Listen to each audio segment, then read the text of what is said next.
jump into it. Back with another episode of the Sip2Tally podcast. I got my brother from another mother went with me, Dwayne Taylor. He's the receiver coach at Texas Wesleyan. What up, Coach? What's up, man? I'm excited to do it, man. I'm glad you started this. This is a dream that you've been trying to make come true for a while. So I'm glad I'm one of the guests on the show. I'm ready to get into it, man. Let's do it. All right, let's first start off talking about the first time we met at Alcorn. Yeah, man. First time we met, man, I was in the coach's office talking to, I think it was my DB coach, and you and Coach Reed, who was the head coach at Natchez, the school that I started working at first. Y'all were in the office, and Coach Reed was like, "Yeah, man, this guy will be coming on board with us." I was a 21-year-old senior in college, ready to get after it, and I introduced myself to this guy, and he said, "What's up, man? Coach Evans. You gonna catch hell every day at practice." I said, "Dang, man, it's like that." Well, that's me. It takes a minute for me to welcome new faces into the family, but once you got in, it was all good, and we've been like brothers ever since. Yeah, man. I just little stuff, man. When I graduated, I was like I said, 21 years old. Just sold my little red truck that I had on campus. So, I didn't have a car. I had an apartment and stuff in Natchez, and not one day I didn't have a ride to practice or nothing. This man would come all the way across town. Come get me, take me to practice, take me grocery shopping and stuff. And we've been rocking ever since, man. 10 years strong, bro. 10 years. It seemed like yesterday. I know, time flies. Well, talk about your playing career at Alcorn and playing for Johnny Thomas. Man, one thing about Coach Thomas, man, it's not too many head coaches, D1 head coaches that are doctors, man. So Coach Thomas is actually Dr. Johnny Thomas, and when you talk to him, man, you can tell he's a very smart guy. He's very anal about the little things, especially special teams and stuff like that, and being able to play D1 ball and not be too far from home, and and getting a chance to meet a lot of guys, it was awesome, man. Had a chance to travel around to see places I probably would have never seen if I'd have stayed in New Orleans, and I was excited to play for him, and he actually still mentors me to this day. I can call him at any time, ask him some stuff about, ask him about some grants and stuff to help the school that I was at last, help them with their weight room and stuff, and he pointed me in the right direction, and he's one of the most solid guys I've been around, and he's one of my mentors and what I'm trying to do with my career. So it was a blast, man. He made it fun. What's your fondest memory about playing football at Alcorn?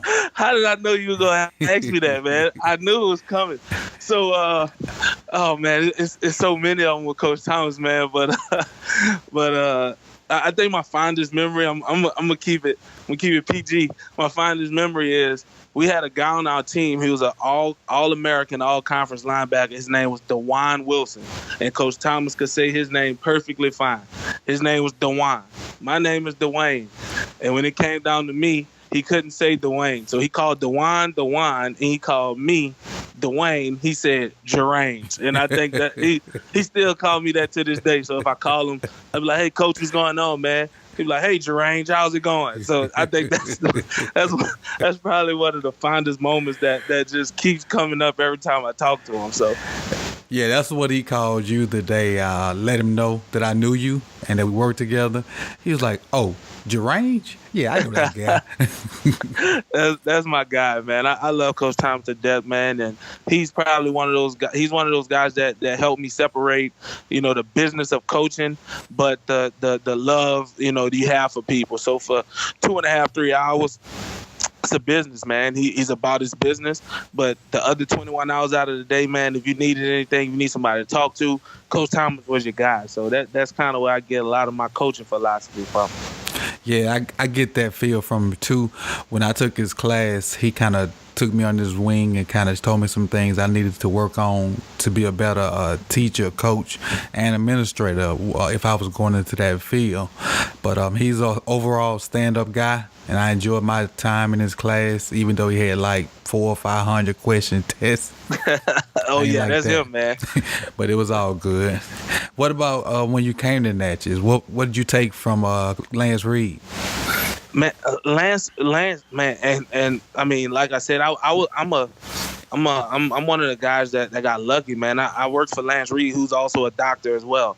Very cerebral guy, and not just saying that because he has a real big head. Like we joke about his head being big all the time, but man, Coach Reed, he was so structured in everything, and he was a guy that knew the whole system.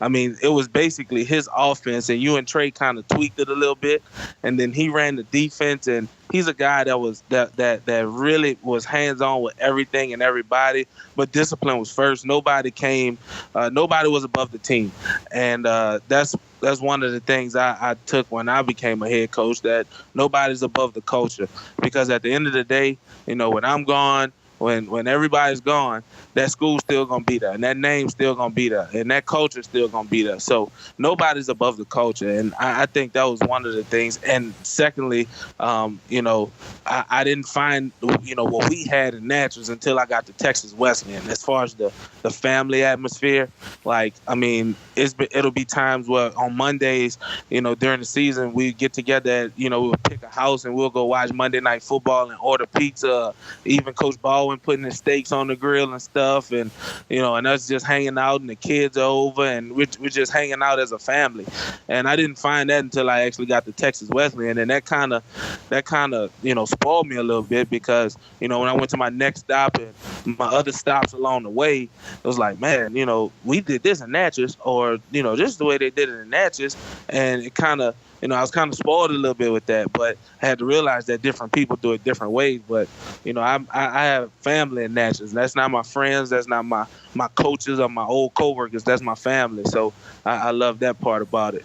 Yeah, I feel the same way about my time in Natchez, and I'm still looking for that. I think we're building that here in Lincoln, but I can't say I talk to everybody like I do the group in Natchez. I don't know if it's because most of us were Natchezians and kind of went to the school, but it was just something special about what we had, and most coaching staffs don't have that, and I appreciate my time there. And I also appreciate the time I worked for Lance, because I think at this point in my career, I could be a head coach thanks to the things I learned from Lance. But when you left Natchez, you ended up going to Texas for a minute, getting out of the coaching. What made you get back into coaching? Man, had a buddy, man. He crazy story. I'll just keep going. My boy Brandon Brown, man, St. Helena. Shout out to Greensboro, Louisiana, man. He got a head coaching gig at St. Helena, a school. They won 4 games in 6 years. He got a head coaching job, and he said, man, look, it's going to be hard, but need somebody to come down and basically be, second in command. I need you to come help me with this thing, man. And I said, I'm the guy for you. So I said, forget it. I got out of coaching for a while, but I didn't love what I was doing. And, and I was like, man, you know what? I want to get back into it. So packed up in the middle of the night, and I headed to Greensboro, Louisiana, and I became the offensive coordinator at St. Helena High School in Greensboro. Okay, and what did you like about your time there, about the kids and whatnot? Because I know it's a small town. Man, it was a learning experience, because it was my first time being an actual coordinator, and then to be on the offensive side of the ball. Needless to say, I ran the same thing that we did in Natchez. I knew it hand and foot. That was also a good thing in Natchez, man. Y'all let me sit in on as many offensive meetings as I wanted to, and I picked y'all brains so much to where I think I could have called the game just like you guys. But for me to go to St. Helena, it was a learning experience, because it was a different place. It was a different kind of atmosphere. And it was a learning experience as far as being a coordinator. Like, if you're the coordinator, you're the head coach of the offense, and and that kind of got me ready for the rest of my career.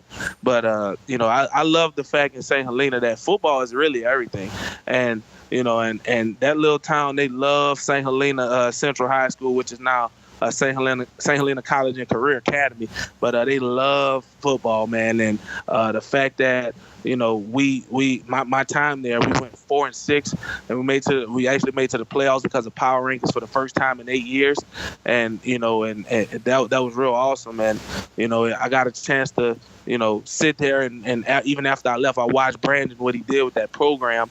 He took a team that was, like I said, that won 4 games in 6 years. 4 years later, they played in the state championship game, and I text Brandon and I congratulated him because at the end of the day, he's my brother.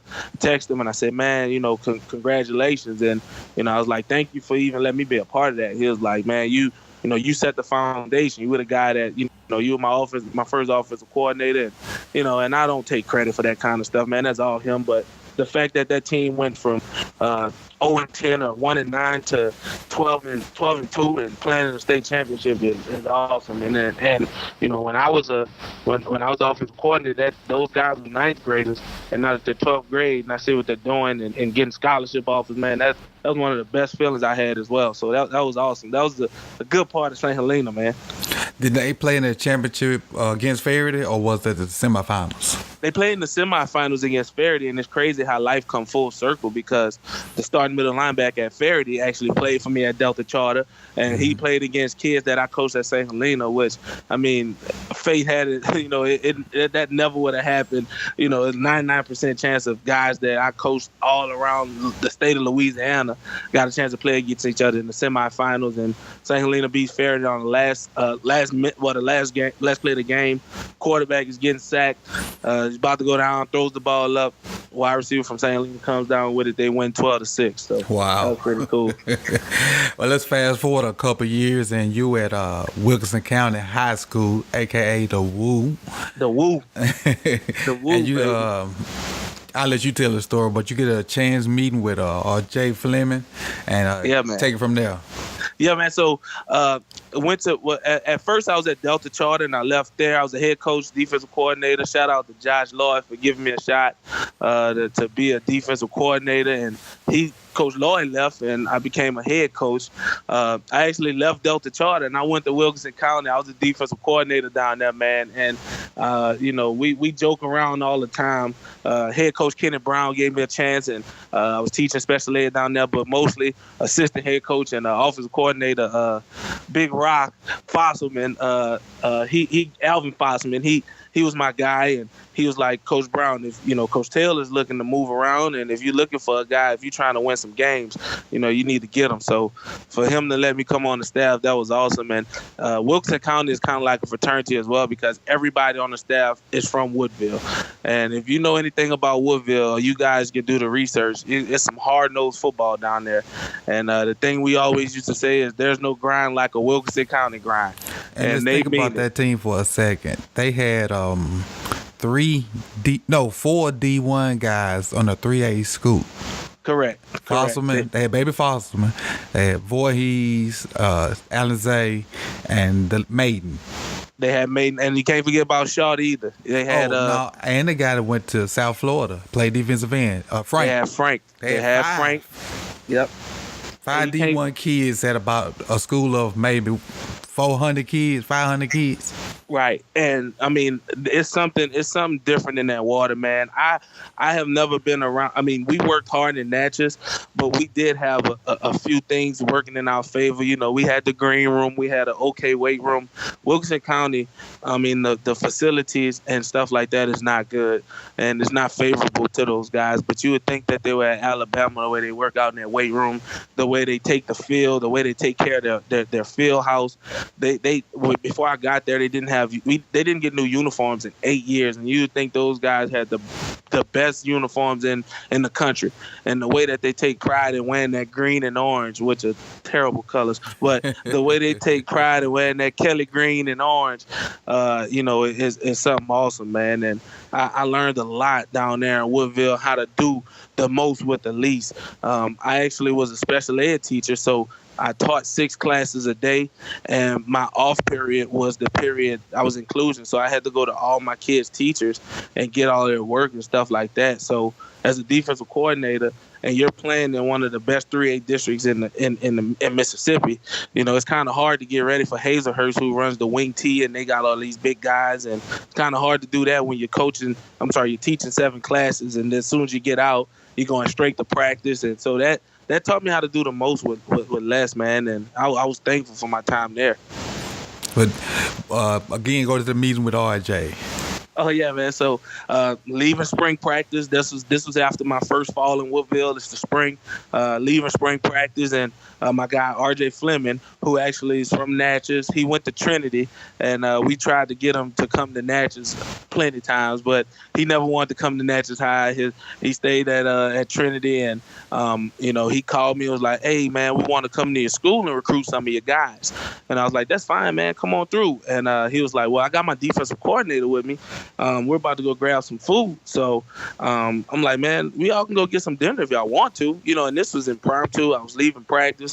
And so we actually met at the casino, and we went to the buffet, and we sat down and we ate the buffet and all that good stuff. And we just talked. Me and the defensive coordinator talked more than I talked to RJ. And we're talking about ball. What do I do? And, what I do at Woodville. What's my philosophy? What are the things that I'm into, and all that good stuff. And 2 hours later, after we sat at the buffet and we talked and we had a good time, he said, "Hey, would you be willing to move to Chicago?" And I was like, "What do you mean?" He said, "Well, I'm looking for a D-line coach." And in my head, I'm like, I've never taught D-line. I'm coached D-line, never played D-line. And I'm like, man, I was like, I don't know, man. I said, I would love to coach college football, but I don't know about the D-line part. And he was like, well, look, think about it. I'll give you a call back tomorrow. He called me the next day, and by that time I was like, man, I'm ready to get into college coaching. So whatever it is, I'm going to do it. I said, yeah, man, I'm interested. So 2 days later, the head coach called me, and he phone interviewed me. We didn't talk about football not once. All he talked about was life. And Trinity's a Christian school, so he talked about Jesus and all that good stuff. And 3 days later, he called me back, sent me HR paperwork, told me that I was hired, was my job if I wanted. I accepted it. 2 weeks later, I was on a flight to Chicago with 2 suitcases, and I was at Trinity International University, first time being a college football coach. What's the biggest difference, other than the class load, from coaching in college and in high school? Man, I think the biggest thing is you find so much idle time coaching college because you're so used to checking class. You're so used to doing classes and lesson plans and especially in special education, you're doing 504 plans, you're doing IEPs, you're doing all this stuff, and then you go to college and you wake up and it's 8:30. You're out of staff meeting, and you're like, "What am I gonna do today?" And you sit down and you recruit all day, and of course you go and check your kids' classes and stuff. But you have a lot of time to work on just football, and I had to realize, sometimes I'll be just working, and I look up, it's 3:00, and I literally have nothing to do but to recruit, and I'm like, man, I gotta learn how to budget my time a little bit better, and stuff like that. So I think that's the biggest difference is not teaching. Okay, when you got there, I think they named you the recruit coordinator in your second year. Yeah, so and I think you ended up getting a bunch of guys from the South to come to Chicago. What is your recruiting style? What did you do to go out and get the guys, especially to sell them on frigid Chicago? Man, I think the biggest thing is, man, like I said, I learned from the guys I've been around. And the guy who recruited me, he sat on my dad's couch and he told me, I don't want your son to make a decision based on me. I want him to make a decision knowing that for the next 4 years, regardless if I'm here or not, that he'll be taken care of.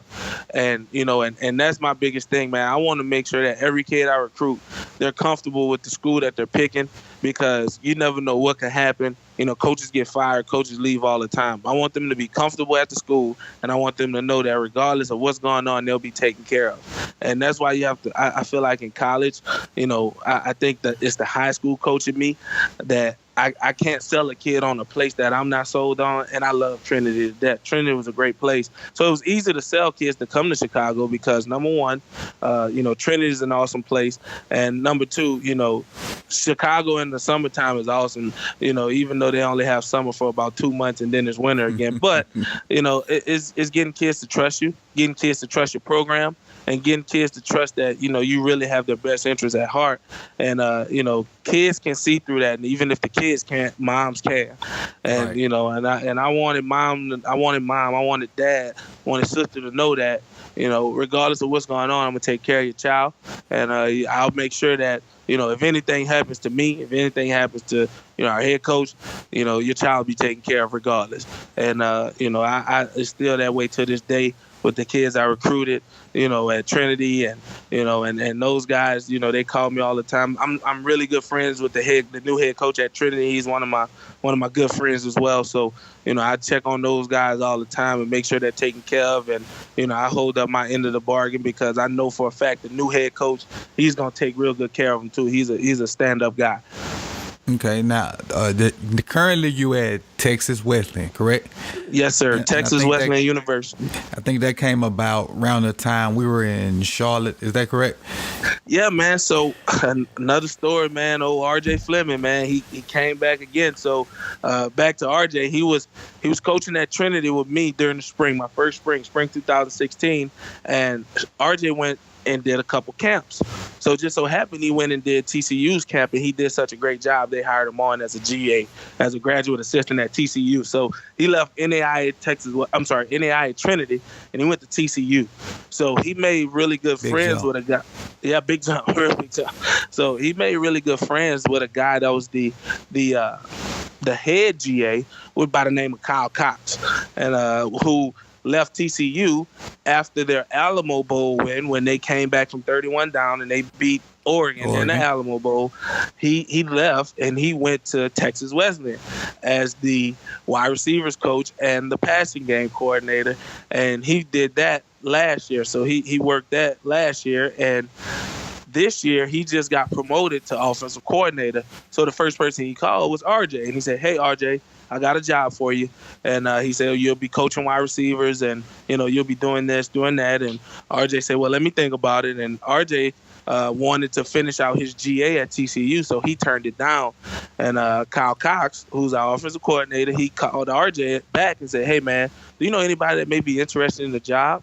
And and RJ said without hesitation, it was like, "I know exactly who. I know the guy for the job. Would be perfect for it." And Kyle Cox called me. We talked a little bit. Just so happened my dad lives in Texas. He moved here after Katrina. So I was down for Christmas. Came down, went on my interview. Well, it really was an impromptu thing. It was just an informal, hey, just come in and let's just talk a little bit. Went in, stayed for about 3 hours. They showed me around campus. By the time I left, they offered me the job. So had to mull it over a little bit. And that's when we went to the coaches convention, and at the coaches convention, I accepted it in person with the head coach at Texas Wesleyan, Coach Prudhomme. I accepted it, and that's when I made the move. Okay. What is it about Texas Wesleyan that you love right so far? Football is king in Texas, man. Nothing else matters. There's 2 seasons in Texas. You got football, you got spring football. Everything else don't matter. So, man, this is the first. I love Trinity, like I said, but this is the first time, and I can tell that the administration is behind football. They're putting money into the program. We have a really nice weight room.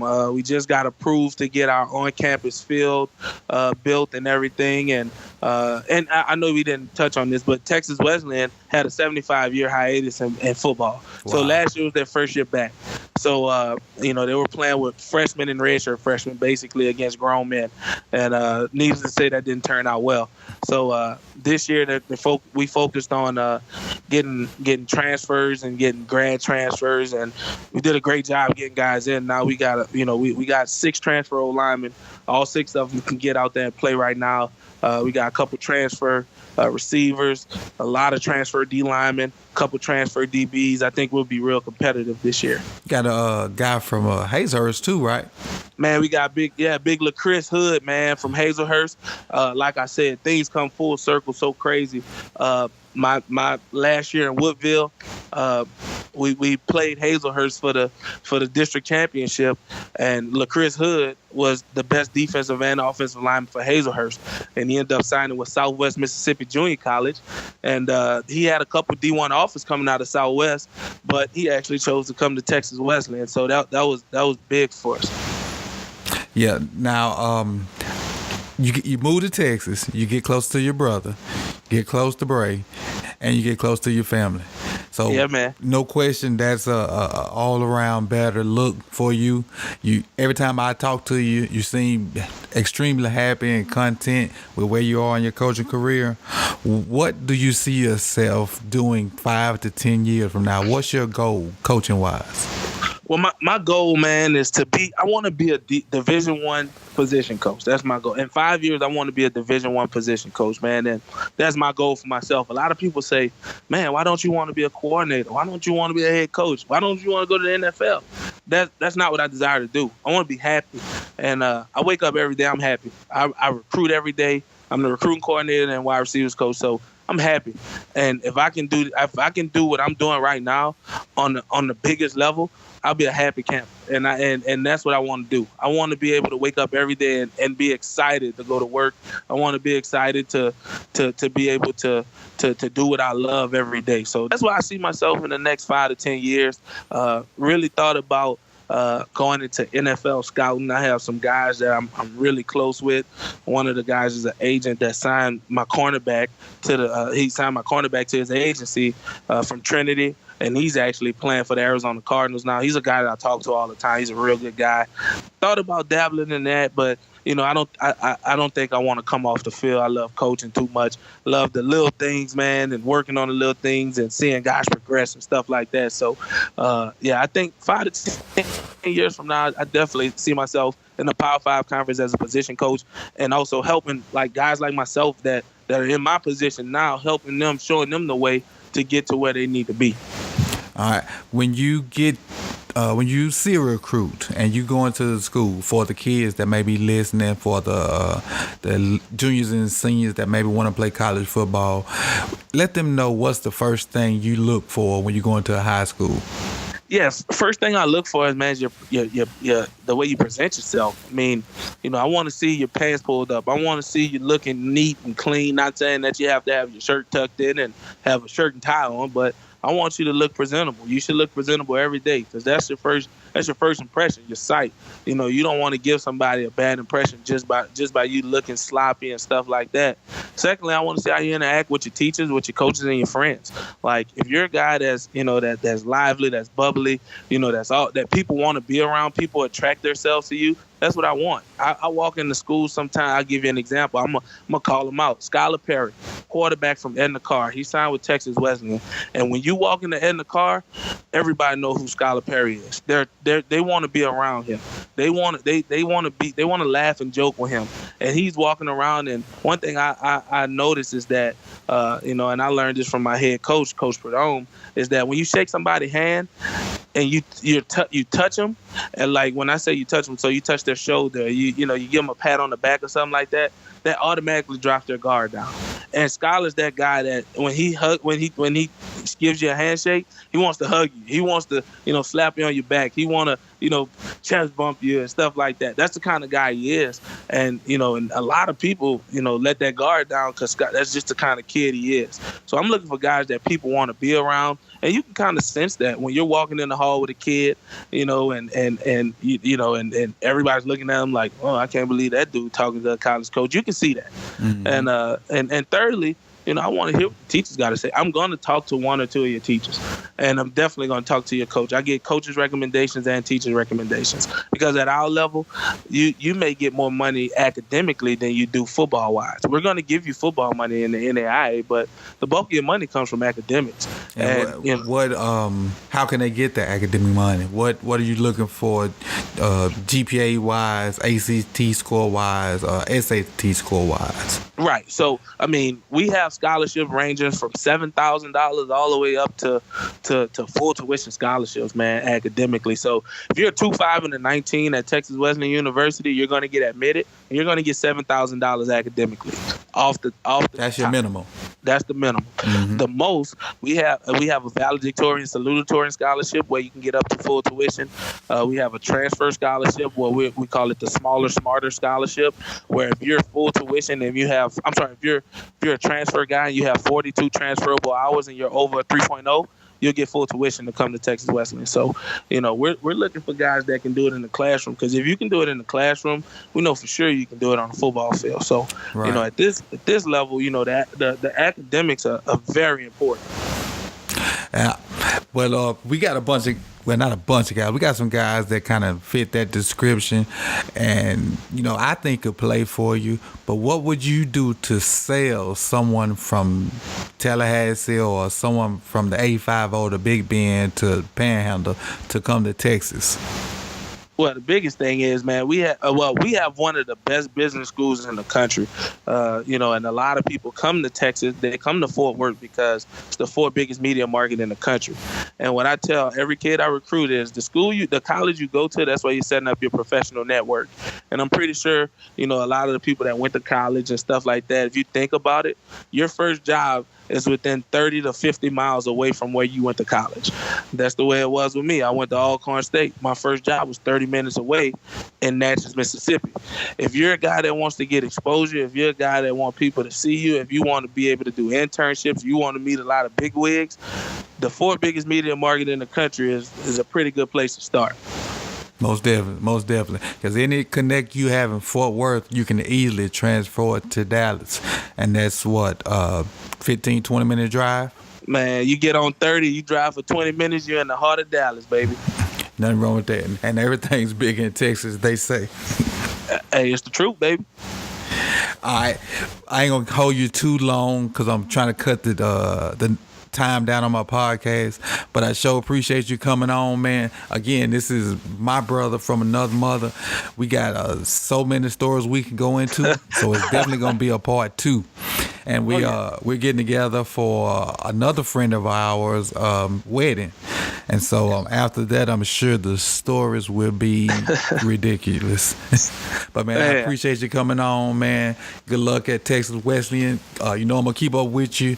I'm gonna try to get out there, but my schedule be so busy. But I appreciate you taking the time out to be on the Sip2Tally podcast and showing your boy some love. All right. Hey, I gotta say something before I go, man. Go ahead. You gotta let the people know who helped you name the podcast, man. You gotta let them know. I'm gonna take credit for that. You gotta let them know. Yeah, you did. I was floating and searching for all kind of names. I came up with a bunch of crazy stuff, and you just blurted it out.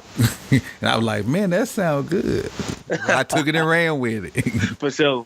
But yeah, man, hey, I appreciate you having me, man. And like you said, brothers from another mother, but you might as well have the same mother. Love you, Barbara Evans. Hold it down. And man, have a good night, man. Kiss them boys for me, bro. And I'm gonna go ahead on lay it down, man. I appreciate it, Doc. Sip2Tally. We out. Yeah.